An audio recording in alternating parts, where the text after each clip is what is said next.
Policia e Lezhës informon se një ditë më parë shtetasi Lëvet 4 vjeç ka njoftuar policinë se ka rënë zjarr në 2 automjet të parkuar në burrin e banesës së tij.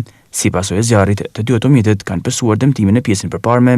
Grupi hetimor në drejtimin e prokurisë po punon për shërbimin rrethanave dhe shkaku të rënies së zjarrit, identifikimin dhe kapjen e autorit. Po një ditë më parë ka bërë kallëzim shtetasi Rëmet 60 vjeç banues Mamurras Kurbin me detyrë përgjegjës i sektorit të ujësjesit dhe kanalizimit Mamurras se janë vjedhur 10 madhësa uji, vijojnë puna për identifikimin dhe kapjen e autorit apo autorëve. Spitali Renal në Lezhë ka njoftuar sallën operative se është paraqitur për ndihmë mjekësore një 70 vjeçare e cila dyshohet se kishte pirë fotoksin.